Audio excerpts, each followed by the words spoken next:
오늘 말씀의 제목은 주님께서 오신 목적입니다. 주님께서 오신 목적이라는 제목으로 하나님의 말씀을 나누는 시간 갖도록 하겠습니다. 오늘 설교는 제가 작년 이맘때쯤에 1년 전에 이렇게 동일한 제목, 동일한 본문으로 말씀을 전했던 말씀입니다. 왜 오늘 제가 동일한 제목, 동일한 본문으로 거의 동일한 말씀을 전하는지 그 이유를 말씀드리겠습니다. 첫 번째 이유는 우리가 너무나 쉽게 하나님 말씀을 잊어버리고 너무나 쉽게 세상과 동화되어 살아가기 때문입니다. 매년 크리스마스가 이렇게 다가올 때마다 우리는 크리스마스에 대한 하나님의 분명한 말씀은 너무 쉽게 잊어버리고 그 반대로 너무나 쉽게 이 세상에 동화되어 살아가게 됩니다. 그래서 오늘은 다시 한번 크리스마스에 대한 하나님의 말씀을 살펴보려고 합니다. 두 번째 이유는 우리가 이렇게 말씀을 들어도 그대로 우리가 살지 않기 때문에 오늘 말씀을 살펴보려고 합니다. 하나님께서 우리에게 말씀을 주신 목적은 그 말씀대로 살라는 것입니다. 말씀을 주신 목적은 그냥 알고 넘어가라는 것이 아니고 그 말씀대로 살라고 주셨습니다. 그런데 우리가 말씀대로 살지 않기 때문에 동일한 말씀을 하나님께서는 여기서도 기록하고 저기서도 기록하고 계속해서 반복적으로 동일한 말씀을 주님께서 우리에게 말씀해주고 계십니다. 우리가 말씀을 너무나 쉽게 잊어버리고 말씀대로 살지 않기 때문에 하나님께서 반복해서 말씀해주고 계십니다. 이 두 가지 이유와 목적에 따라 저는 오늘 동일한 제목, 동일한 본문, 거의 동일한 내용으로 하나님의 말씀을 전하겠습니다. 그래도 아마 새로우실 거예요. 1년 전에 이렇게 들으셨어도 거의 새로운 말씀으로 들릴 것입니다. 제가 이렇게 말씀을 준비하고 기도하면서 저도 한번 작년 말씀을 이렇게 쭉 읽어보는데 제가 읽어도 새롭더라고요. 제가 읽어도 새롭게 다가오고 야, 내가 올 한 해를 어떻게 살았나 이런 마음이 들더라고요. 이 말씀대로 내가 못 살았구나라는 회개하는 마음이 많이 들었습니다. 여러분에게도 오늘 이 말씀이 여러분 자신을 회개로 이끄는 귀한 말씀이 되기를 원합니다. 먼저 크리스마스에 대해서 한번 살펴보도록 하겠습니다. 이번 주가 이제 12월 25일 다가오죠. 여러분은 12월 25일 이 크리스마스가 누가 태어난 날이라고 생각하십니까? 12월 25일 누가 태어났어요? 네. 아마 많은 분들이 12월 25일 크리스마스 그러면 다 예수님이 태어난 날로 알고 있을 것입니다. 그러나 예수님은 12월 25일 크리스마스에 태어나지 않으셨습니다. 그러면 누가 이날 태어났을까요? 누가 이날 태어났을까요? 네. 12월 25일 크리스마스 이때 태양신 담무스가 태어난 날입니다. 우상 숭배를 하는 이교도 신화에 따르면 태양신 담무스가 죽었다가 다시 태어난 날, 이 날이 크리스마스입니다. 12월 25일은 태양이 죽었다가 다시 태어난 날로 태양신의 탄생을 축하하는 그러한 축제 분위기가 있는 그러한 날입니다. 크리스마스는 우상 숭배하는 날, 태양신을 숭배하는 날이지 예수 그리스도의 탄생과는 아무런 상관이 없는 날입니다. 그런데 어쩌다가 이 크리스마스가 예수님께서 탄생하신 날로 온 세상에 알려지게 된 것입니까? 어떻게 해서 온 세상이 다 예수님께서 태어나신 날로 이렇게 아는 것입니까? 그것은 로마 카톨릭의 영향 때문입니다. 태양신을 숭배하는 고대 바빌론 신비 종교의 이교도 풍습을 로마 카톨릭이 받아들이면서 태양신 탄생을 예수님의 탄생으로 절묘하게 둔갑시켰고 날짜도 태양신이 태어난 12월 25일을 마치 예수님께서 태어나신 것처럼 속이고 그 이름도 크리스마스라고 명명하므로 마치 12월 25일이 예수님의 탄생과 관련 있는 날로 온 세상 사람들을 속이게 된 것입니다. 태양신을 숭배하는 우상숭배 축제를 로마 카톨릭 교회가 받아들여서 교회의 큰 행사인 것처럼 만들어 놓은 것입니다. 크리스마스라는 말 자체가 크라이스트 마스입니다. 그러니까 그리스도 미사라는 말이에요. 크리스마스가 그리스도의 미사라는 것입니다. 미사는 로마 카톨릭에서 예수님의 최후의 만찬을 기념하여 행하는 제사의식입니다. 그러니까 미사는 카톨릭에서 행하는 제사입니다. 미사에서 가장 중요한 게 성만찬이에요. 성만찬. 이게 뭐냐면 이 성만찬 때 행하는 그 빵이 있죠. 이 빵은 제사장이 기도할 때 이 빵은 실제 예수님의 살로 변화된다는 것입니다. 또 그들은 누룩 있는 포도주를 이렇게 마시는데 그 포도주는 사제가 기도할 때 예수님의 실제 피로 변화된다는 것입니다. 이게 화채설이에요. 이것을 믿으면서 매 주일마다 제사를 드려요. 예수님을 다시 희생제사로 드리는 것입니다. 십자가에서 단 한 번 우리를 위하여 피 흘려 죽으시고 부활하신 그 예수 그리스도의 희생제사로는 불가능하고 우리의 모든 죄를 용서하는 건 불가능하고 매주마다 다시 예수님을 불러들여서 다시 죽게 만들어야 하는 그 제사를 드려야 한다는 것이 바로 미사입니다. 특별히 1년에 한 번 크리스마스는 그리스도의 제사로 더 성대하게 그러한 미사를 드려야 한다라는 것입니다. 여러분은 천주교에서 드리는 이 미사, 그리스도의 미사가 기쁘세요? 즐거우세요? 즐거우시면 메리 크리스마스입니다. 근데 즐겁지 않으면 메리 크리스마스가 될 수가 없습니다. 어떻게 태양신을 숭배하는 그 우상 숭배가 즐거울 수 있겠습니까?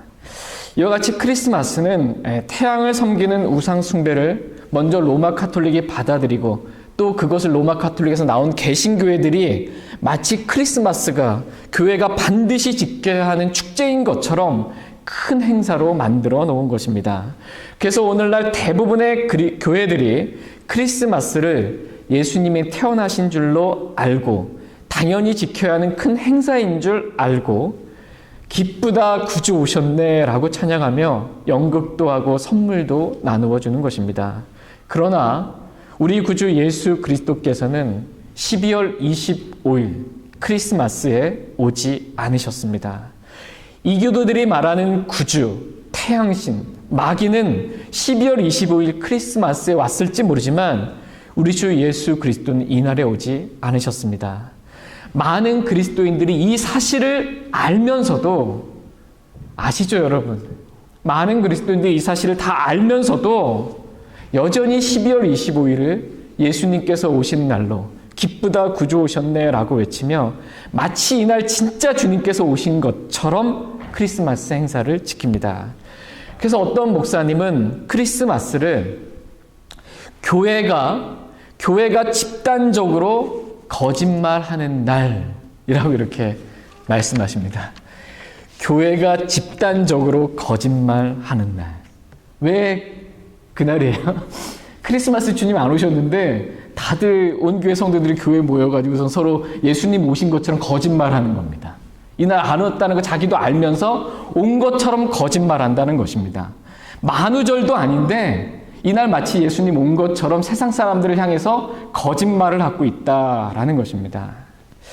예수님께서는 12월 25일 크리스마스에 태어나지 않으셨습니다. 왜 그런지 성경적인 이유 3가지만 오늘 살펴보겠습니다. 다 같이 누가복음 2장 말씀 보겠습니다. 누가복음 2장.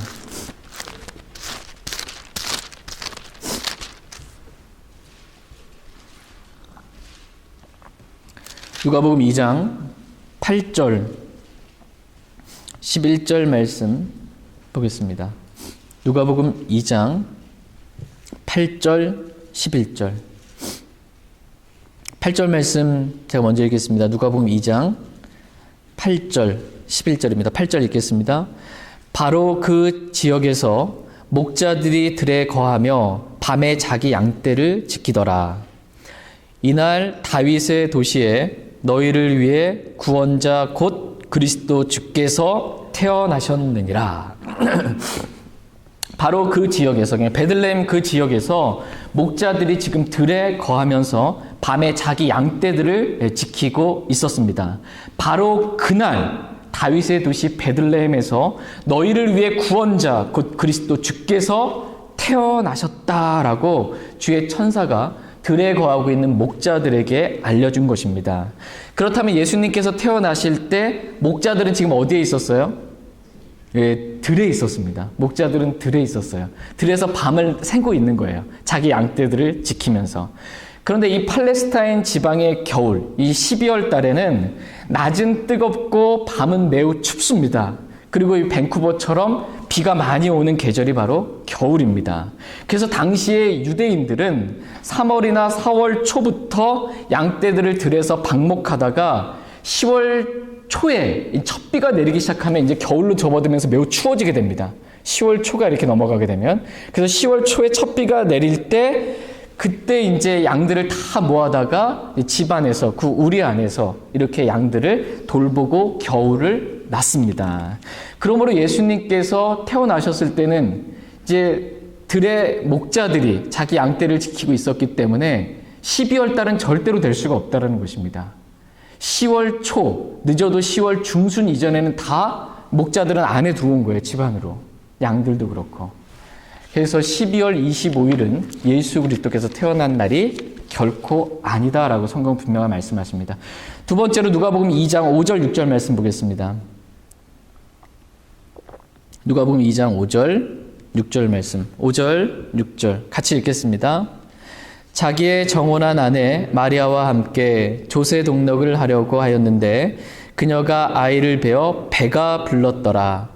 이처럼 그들이 거기 있을 때 그녀가 해산할 날들이 다 참해. 예.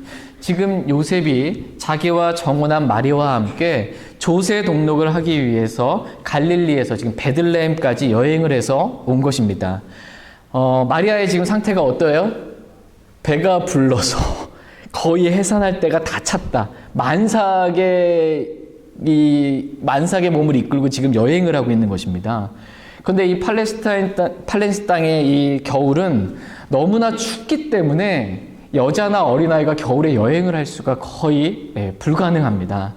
그래서 예수님께서도 마태복음 24장에서 너희의 도피하는 일이 겨울이나 안식일에 일어나지 않도록 너희는 기도하라. 이렇게 주님께서 말씀해 주실 정도로 겨울에 만삭의 여인이 이렇게 여행을 한다라는 것은 불가능합니다. 그러므로 예수님은 12월 25일에 결코 태어나지 않으셨다라는 것입니다. 그렇다면 예수님께서 언제 태어난지, 대략 언제 태어난지 한번 말씀을 통해서 보겠습니다. 누가복음 2장 7절 말씀 보겠습니다. 누가복음 2장 7절 같이 읽겠습니다. 그녀가 자기의 맏아들을 낳아 포대기로 싸서 구유에 누였으니 이는 여관에 그들을 위한 방이 없었기 때문이더라. 지금 예수님께서 태어나서 어디에 누워 계세요? 예, 구유에 이렇게 예수님께서 누워 계십니다. 왜 예수님이 구유에 누웠다고 말씀하고 계십니까? 예, 여관에 방이 없어서 구유에 예수님이 누워 계시다라는 것입니다. 왜 여관에 방이 없었을까요? 평소 때는 여관에 방이 많은데 이때는 여관에 방이 없었습니다. 예, 이유는 유대인들의 명절이 있는 그러한 절기이기 때문에 수많은 유대인들이 예루살렘으로 이 명절 절기를 지키기 위해서 각지에 흩어져 있던 유대인들이 다 올라왔기 때문입니다. 이스라엘은 1년에 3번 유월절과 오순절과 장막절에 하나님을 경배하기 위해 예루살렘에 반드시 올라와야만 했습니다.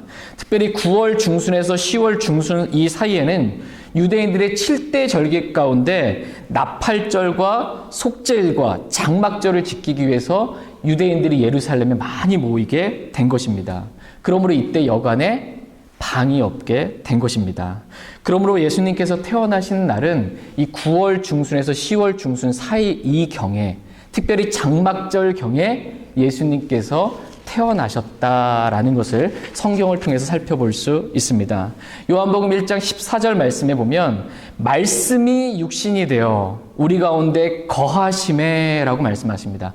말씀이신 예수님께서 우리 가운데 거하신, 성육신하신 이 사건, 이 거하시는 것, 거하시다라는 이 말씀이 장막절과 관련되어 있는 말씀입니다.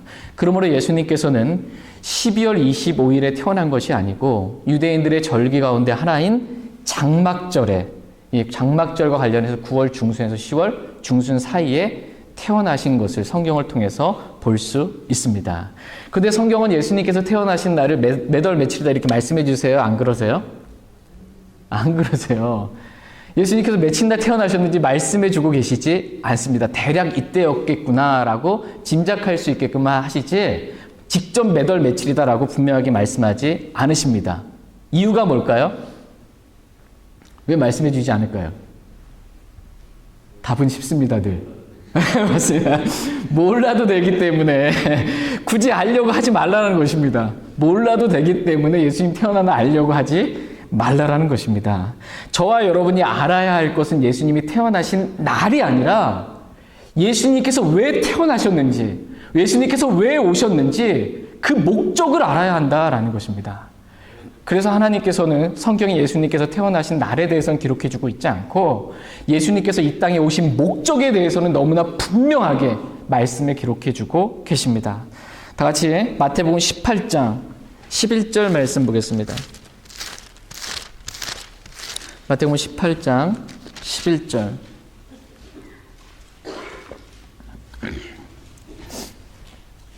마태복음 18장 11절 말씀 보겠습니다. 마태복음 18장 11절 말씀. 예수님께 왜 오셨는지 그 목적을 보겠습니다. 같이 마태복음 18장 11절 같이 읽겠습니다.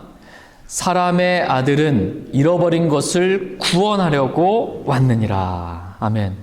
주님께서 오신 목적 첫 번째는 잃어버린 것을 구원하려고 왔다라는 것입니다. 그리스도 예수님께서 죄인들을 구원하시려고 세상에 오셨다는 이 말씀은 신실하며 온전히 받아들이기에 합당하도다라는 말씀처럼 주님께서 오신 목적은 바로 저와 여러분들을 구원하시기 위해서, 이 땅에 잃어버린 사람들을 구원하시기 위해서 오셨다라고 말씀하십니다. 그런데 변개된 성경, 저와 여러분들이 이 말씀 구절을 읽었잖아요. 마태복음 18장 11절 말씀 읽겠습니다라고 읽었는데 변개된 성경인 이 개역 성경 NIV에는 이 말씀이 없음 이렇게 되어 있습니다. 없음. 예수 그리스도께서 이 땅에 오신 목적을 없애버린 것입니다. 예수님이 오신 목적에 대해서는 별로 생각하지 말고 그냥 우리 크리스마스나 즐기자라는 것입니다.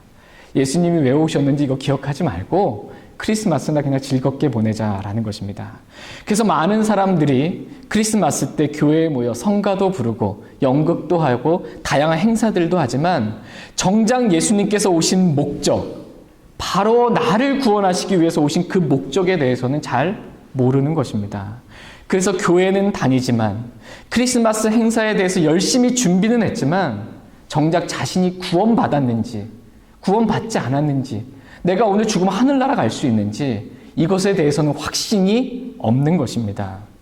주님께서 오신 목적, 즉 주님께서 나를 구원하시기 위해 오신 그 목적에 대해서는 너무나 많은 사람들이 무지 가운데 살아가고 있습니다. 그러나 하나님께서는 모든 사람이 주님께서 오신 이 분명한 목적을 알고 주 예수 그리스도를 마음으로 믿어 구원받게 되기를 원하십니다.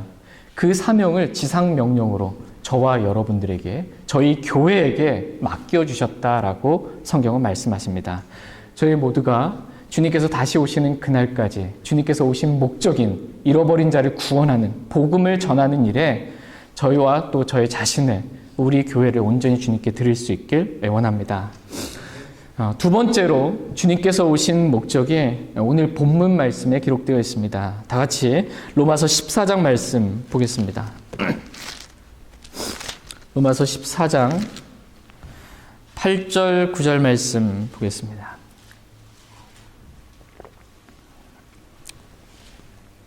로마서 14장 8절 9절입니다. 오늘 본문 말씀 8절 9절 말씀 보겠습니다. 8절 제가 읽겠습니다.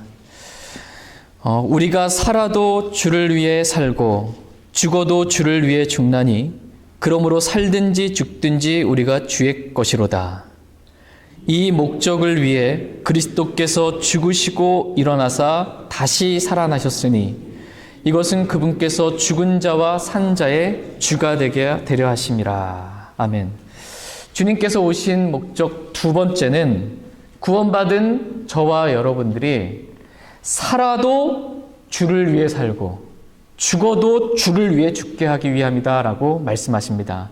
이 목적을 위해 그리스도께서 죽으시고 일어나사 다시 살아나셨으니 라고 주님께서 오신 목적에 대해 오늘 본문 말씀은 분명하게 말씀하십니다. 우리가 살아도 누굴 위해 살아요? 주를 위해 살고, 우리가 죽어도 누구를 위해 죽어요? 주를 위해 죽게 하기 위해서 주님께서 오셨다라고 말씀하십니다. 사도 바울과 함께 했던 많은 사람들은 주님께서 오신 이 목적에 따라 살았습니다. 그래서 사도 바울은 다음과 같이 믿음으로 고백할 수 있었습니다. 다 같이 로마서 14장 7절 말씀 보겠습니다. 로마서 14장 7절 같이 읽겠습니다.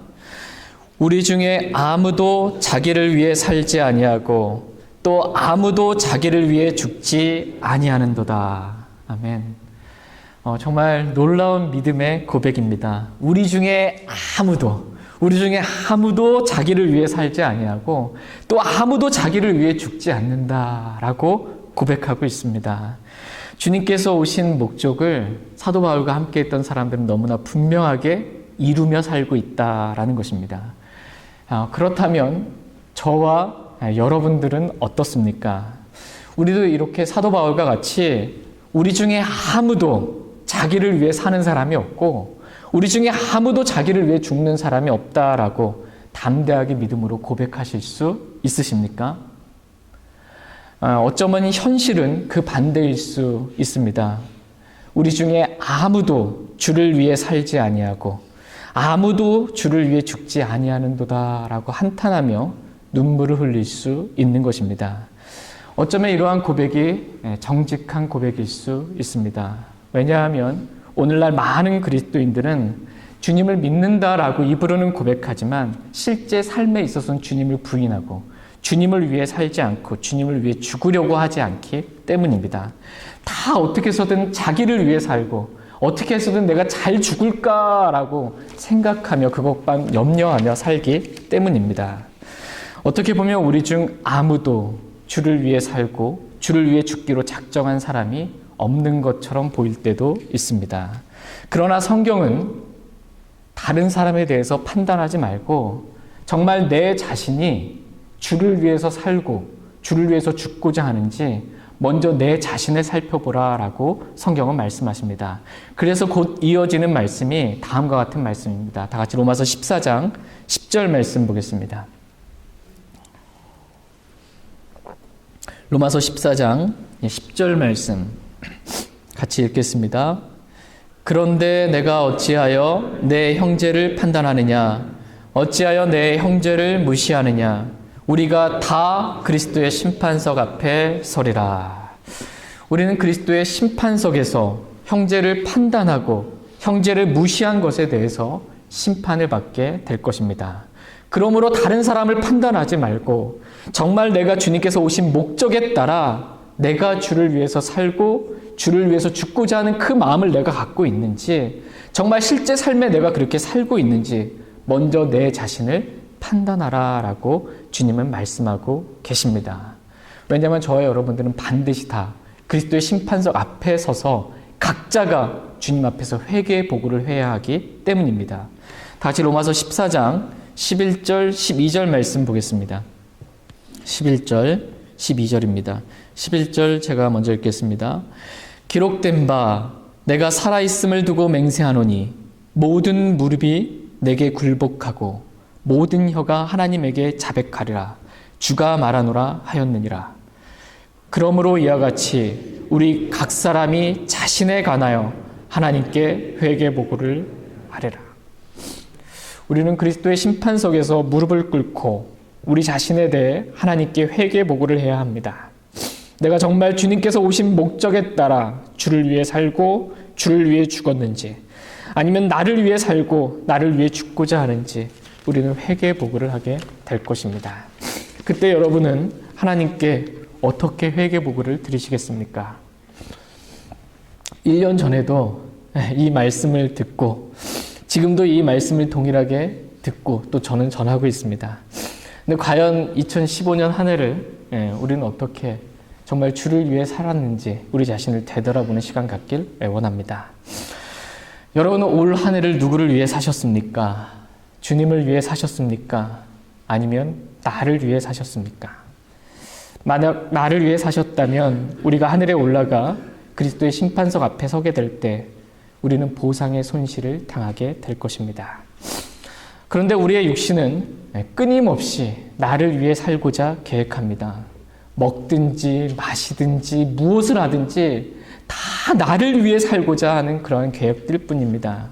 심지어 말씀을 듣고 성경을 읽고 기도하는 모든 것도 어떻게 보면 그 중심에 다 내가 있을 때가 있습니다. 말씀을 읽고 기도하고 이렇게 하는 모든 것도 중심이 다 내가일 수 있다는 것입니다. 왜? 내 마음 편하려고. 말씀 읽을 때 마음 편하니까. 기도할 때 주님이 기도하면 그래도 내가 원하는 거 뭐 들어주시니까 다 내 중심이 될 수 있다라는 것입니다. 영적으로 보이기 위해 또는 성경을 내가 더 잘 알기 위해 모든 중심이 내가 될 수 있습니다. 물론 말씀을 읽고 기도하고 주님을 더 알기 위해서 계획하는 영적인 계획들, 이런 것들은 좋은 것들입니다. 이것을 계획하고 또 실행해야만 합니다. 그러나 여전히 그 중심은 나일 수가 있습니다. 나를 벗어나지 못하고 모든 것을 나를 위해 살고 나를 위해 죽고자 하는 계획들로 가득한 것입니다. 심지어 하나님이 존재하시는 목적도 때론 육신 안에 있으면 하나님이 왜 존재하세요? 나를 위해서. 하나님이 존재하시는 목적도 다 나를 위해서 나 위로해 주시고 나 도와주시고 나 보살펴 주시고 다 하나님이 존재하는 목적도 다 나의 중심이 될 수 있습니다. 그러나 성경은 반대로 말씀하고 계십니다. 저와 여러분이 존재하는 목적이 바로 주님을 위해서, 주님을 기쁘시게 하기 위해서 존재하는 것이지 하나님이 우리를 위해서 존재하는 것이 아니라고 말씀하십니다. 어떤 분들은 하나님 앞에 나아가서 믿음을 달라고 구합니다. 믿음을 달라고. 다들 그럴 때 많이 있죠. 하나님, 제가 믿음이 별로 없습니다. 저에게 믿음을 좀 주세요. 세상을 이기는 승리는 이것이니 곧 믿음이다라고 말씀하셨기 때문에 저도 정말 이러한 믿음 가지고 있었으면 좋겠습니다라고 구할 때가 있습니다. 물론 이 말씀도 아멘입니다. 당연히 믿음이 있어야 세상을 이기는 승리의 삶을 살아갈 수 있습니다. 그러나 그 이전에 우리에게 믿음이 필요한 이유가 뭔지 한번 생각해 보기를 원합니다.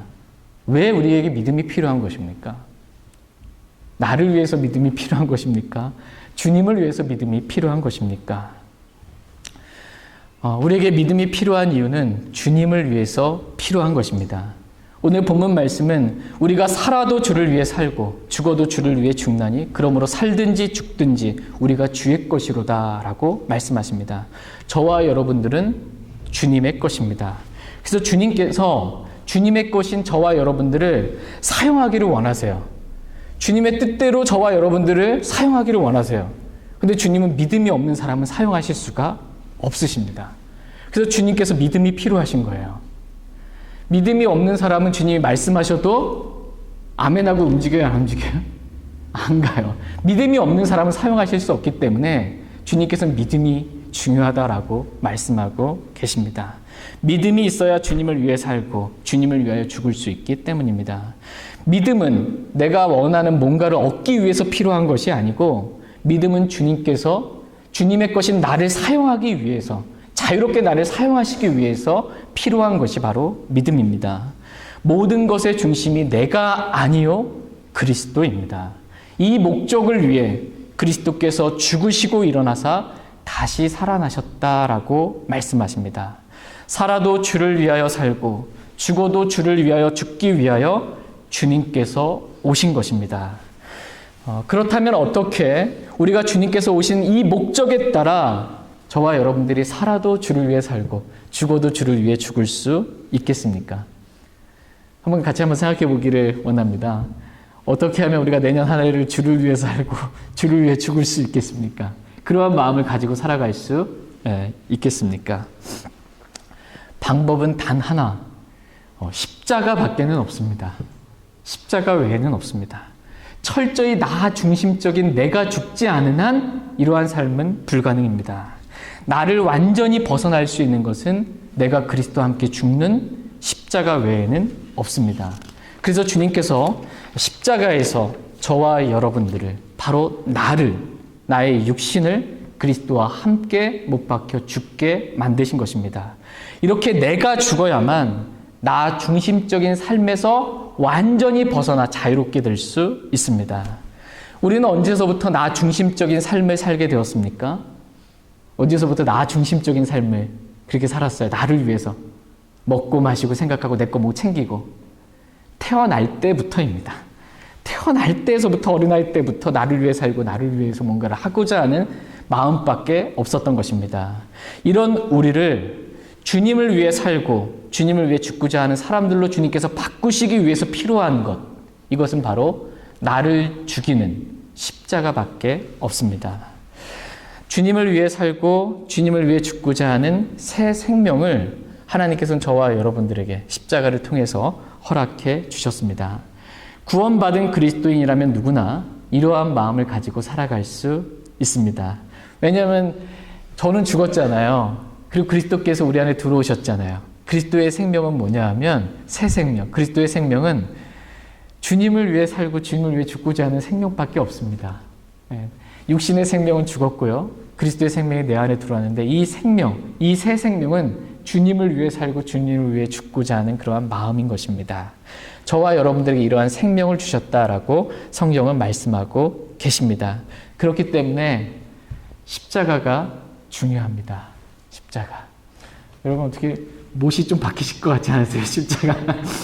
십자가에 내가 박혀야 되는데 귀가 박혀가지고 귀만 따갖고 이게 아니고 십자가에 내가 그리스도와 함께 죽었다라는 것을 마음으로 온전히 믿는 저와 여러분들이 될 수 있길 원합니다. 그래야 온전히 나 중심적인 삶에서 벗어날 수 있습니다. 저와 여러분들이 주님 만나는 날, 주님께서는 반드시 속히 오시겠다라고 약속해 주셨습니다. 그리고 저희가 주님을 만나러 이렇게 가는 날이 있습니다. 그럼 주님 만났을 때 주님께서 너 이 땅에서 뭐 하다 왔니? 이렇게 주님 물어보시면 여러분 뭐라고 대답하시겠습니까? 저를 위해서 잘 살다 왔습니다. 잘 먹고 잘 살다 왔습니다. 이렇게 대답하면 안 되고 제가 정말 주님을 위해서 살고 주님을 위해서 죽고자 하는 마음으로 그렇게 살다 왔습니다. 라고 저희 모두가 고백할 수 있기를 원합니다. 이러한 목적을 위해 주님께서 오셨습니다.